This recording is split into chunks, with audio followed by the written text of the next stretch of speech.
तुम्ही सर्वांनी म्युच्युअल फंडचं नाव ऐकलंच असेल, पण म्युच्युअल फंड नक्की काय असतं, कशा पद्धतीचं त्याचं स्ट्रक्चर असतं, कशा पद्धतीने ते ऑपरेट होतं, हे मी आजच्या व्हिडिओमध्ये तुम्हाला सांगणार आहे. मित्रांनो, तुम्ही म्युच्युअल फंडमध्ये गुंतवणूक करताय, पण त्याचं स्ट्रक्चर जर तुम्हाला माहीत नाही तर तुम्हाला भीती वाटू शकते, तुमचे पैसे बुडतील, तुमच्या पैशाबरोबर अपहार होऊ शकतो, अशी बरीचशी काही. तर आजच्या व्हिडिओमध्ये तुम्ही जर हा शेवटपर्यंत पाहिलात तर सगळ्या शंका कुशंका तुमच्या निघून जातील आणि तुम्हाला निर्धास्तपणे म्युच्युअल फंडमध्ये पैसे टाकून वेल्थ क्रिएट करणं सोपं होईल. नमस्कार मित्रांनो, मी आकाश गोंदावले. मागच्या 22 वर्ष झालं फायनान्समध्ये काम करतोय. मागच्या 10 वर्षापासून लोकांना फायनान्शियल लिटरसीचे धडे देतोय आणि आज मी घेऊन आलोय तुमच्यासाठी स्पेशल व्हिडिओ.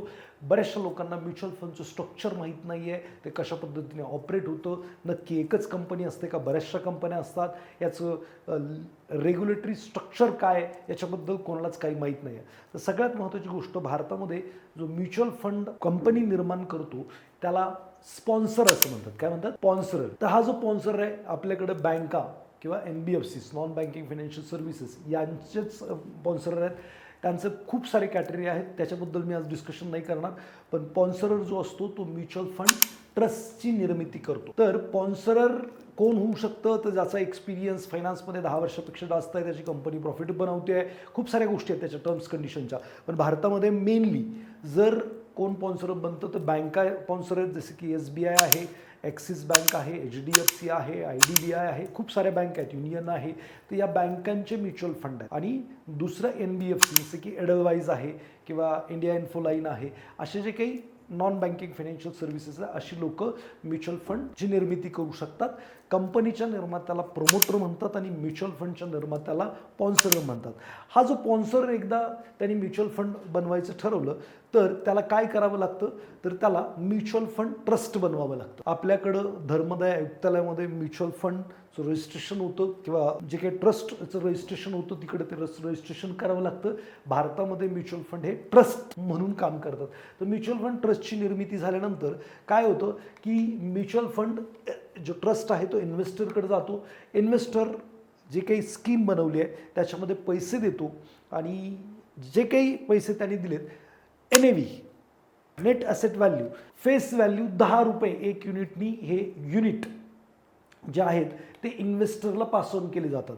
म्हणजे समजा कोणतीही स्कीम सुरू झाली तर तिचं जे एका युनिटची किंमत असते ती 10 रुपये असते आणि त्याला फेस व्हॅल्यू असं म्हणतात.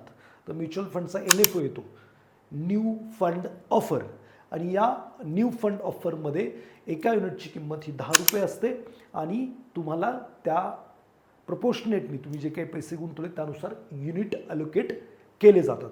आता पैसे कुठं आले? तर म्युच्युअल फंड ट्रस्टमध्ये आले. आता याच्यानंतर जो स्पॉन्सरर आहे तो सेबीच्या गाईडलाईननुसार ट्रस्टी मेंबर किंवा ट्रस्टी कंपनीची निर्मिती करतो. आता प्रायमरी गार्डियन्स म्हटलं जातं यांना, इन्व्हेस्टरचे किंवा फंडचे.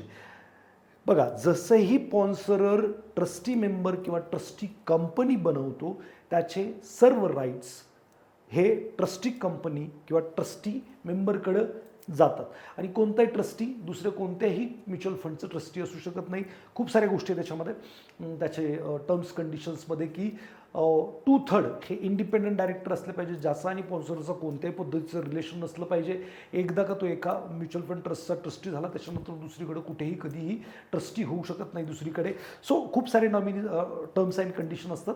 ज्यांना एक्झाम द्यायचे त्यांच्यासाठी ते गरजेचे आहेत. बाकी ज्यांना एक्झाम वगैरे काही द्यायची नाही आहे त्यांच्यासाठी फक्त एवढंच समजून घ्यायचं आहे की काय होतं की स्पॉन्सर काय करतो, ट्रस्टी मेंबर किंवा ट्रस्टी कंपनी बनवतो, ज्याच्यामध्ये 2/3 हे इंडिपेंडंट डायरेक्टर्स त्या ठिकाणी असतात आणि 1/3 माईट बी स्पॉन्सर रिलेटेड असू शकतात. कारण स्पॉन्सरसुद्धा खूप सारा फंड कॉन्ट्रीब्यूट करत असतो, 50 कोटी वगैरे त्याला कॉन्ट्रीब्यूट करायला लागतात त्याच्यामध्ये.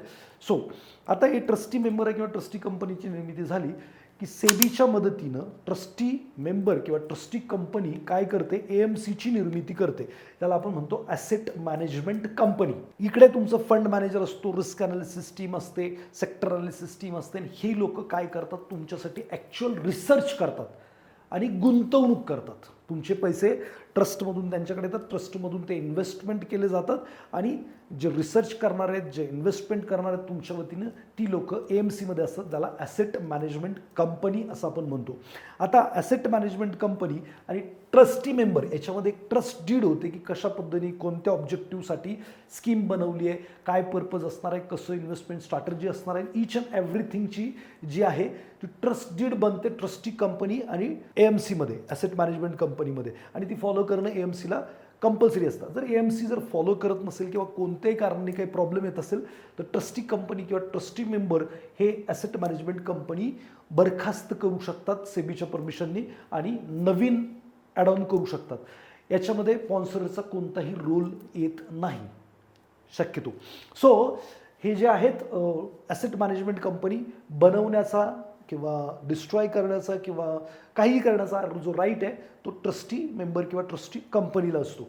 आता हे इन्व्हेस्टमेंट्स करतात, यांचं काम काय की जो काही पब्लिककडून फंड आलेला आहे तो सिक्युरिटीजमध्ये, बॉन्ड डिबेंचर असतील, इक्विटी असेल, जे काही गोल्ड असेल, वॉटेवर जे काही पर्पजनी प्रॉस्पेक्टिव्हनी ती स्कीम बनवली त्या अकॉर्डिंगली ते इन्व्हेस्टमेंट करतात आणि त्या फील्डचे एक्सपर्ट लोक तिथं बसलेले असतात. सो एकदा का ह्यांनी इन्व्हेस्टमेंट केली की हे जे पोर्टफोलिओ बनतात त्याच्यासाठी लागतो एक कस्टोडियन. कस्टोडियन ही एक वेगळीच कंपनी असते ज्यांच्याकडे हा पोर्टफोलिओ राहतो, त्या पोर्टफोलिओवरचं काही इंटरेस्ट कलेक्ट करायचं आहे, डिव्हिडंड कलेक्ट करायचं आहे, वॉटेवर जे काय असेल सर्वच्या सर्व काम कोण पाहतं? कस्टोडियन आणि स्पॉन्सरचं जर कस्टोडियन स्वतःचं असेल तर 50% जास्त स्टेक स्पॉन्सरचा नसला पाहिजे, तरच कस्टोडियन हे म्हणजे व्हॅलिड आहे, नाहीतर ते व्हॅलिड नाही आहे. थोडक्यात काय तर कस्टोडियन हा पोर्टफोलिओ सांभाळण्याचं काम करतो. जो पोर्टफोलिओ ॲसेट मॅनेजमेंट कंपनी किंवा फंड मॅनेजरनी बनवला आहे तो पोर्टफोलिओ सांभाळण्याचं काम, त्याच्या संदर्भातली जी काही कामं आहेत ते करण्याचं काम कस्टोडियन करतो.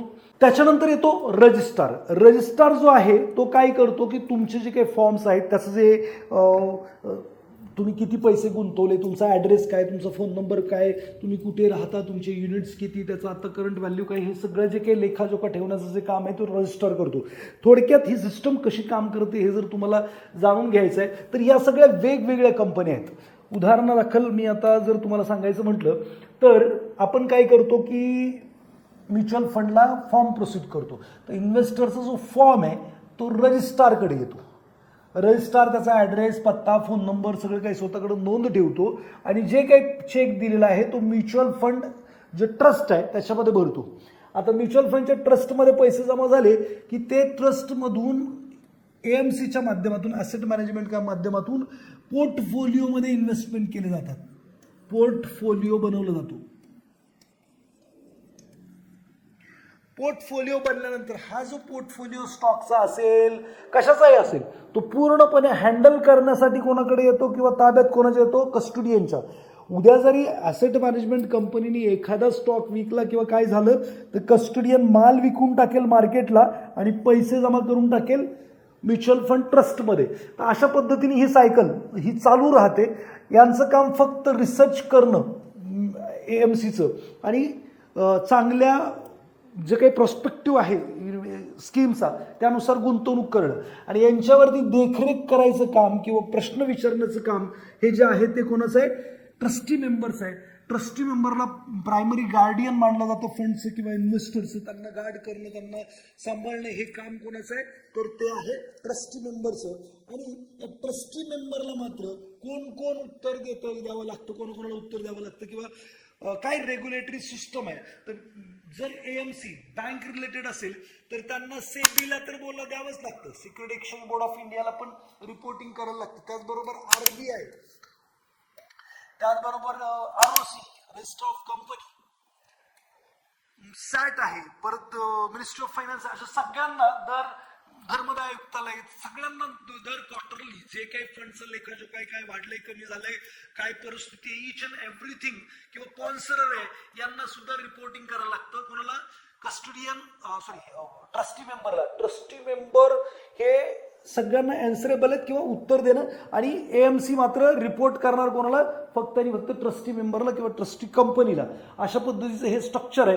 आता हे जवळपास सेल्फ रेग्युलेटरी ऑर्गनायझेशनला पण देतात. सेल्फ रेग्युलेटरी ऑर्गनायझेशन जसं की NSE BSE त्यांना पण ते रिपोर्टिंग करतं. अशा 6-7 ठिकाणी काय करायला लागतं की जे काही परफॉर्मन्स आहे फंडचा किंवा फंडचं जे काही परिस्थिती आहे ती सगळीची सगळी लेखाजोखा हा ॲसेट मॅनेजमेंट कंपनी ट्रस्टी कंपनीला देते, ट्रस्टी मेंबरला देते, ट्रस्टी कंपनी या सगळ्या लोकांना प्रोव्हाइड करत असते. माझं असं मत आहे की कुणीतरी एखाद्याने चेक करायचं राहील किंवा चुकून अनावधानाने काहीतरी चूक होईल, पण एवढे 6-7 ठिकाणी 8 ठिकाणी जर रेग्युलेटरी सिस्टम चेक करत असेल तर मला नाही वाटत की कुठे काही लू फॉल्स राहण्याचे चान्सेस आहेत. म्युच्युअल फंडमध्ये जेन्युअन मार्गाने पैसे अप किंवा डाऊन होऊ शकतात.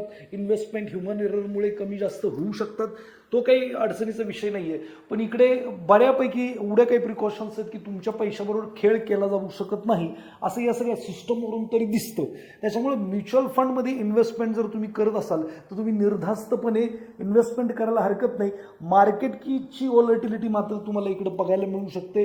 मार्केटमुळे पैसे वाढतील किंवा मार्केटमुळे पैसे कमी होतील, पण over a period of time भारताची जी परिस्थिती आहे किंवा जे काही आत्ताचं वातावरण आहे, सिनारिओ मायक्रो पॅरामीटर ज्याला मी म्हणतो, किंवा भारत आता तरुणांचा देश आहे, सगळ्यांना कन्झम्पशन स्टोरी फार स्ट्रॉंग आहे, खूप सारे डेव्हलपमेंट्स आहेत. सो म्युच्युअल फंड येणारे 10-15 वर्षाच्या 20 वर्षाच्या कालखंडासाठी खूप चांगला परतावा जनरेट करू शकतो असं प्रत्येक एक्सपर्टचं मत आहे आणि माझं सुद्धा तेच मत आहे. सो तुम्ही म्युच्युअल फंडचं हे स्ट्रक्चर तुम्हाला समजलंय का, याच्यात काही प्रश्न असतील तर नक्कीच मला DM करू शकता, डायरेक्ट मेसेज करू शकता आणि त्याच्या माध्यमातून मी पुढच्या वेळेला त्याची काही उत्तरं देण्याचा प्रयत्न मी तुम्हाला करेल. जर हा व्हिडिओ तुम्हाला युजफुल वाटलाय तर तो इतरांनाही युजफुल होऊ शकतो, याच्यासाठी तुम्ही हा शेअर करू शकता. तुम्हाला आवडलाय तर लाईक करू शकता आणि जर तुम्ही या चॅनलवरती नवीन आहात तर हा व्हिडिओ सबस्क्राईब करा. भेटूयात आपण पुढच्या व्हिडिओमध्ये आणि जाणून घेऊयात अशीच इन्फॉर्मेटिव्ह काहीतरी फायनान्सबद्दल माहिती. धन्यवाद.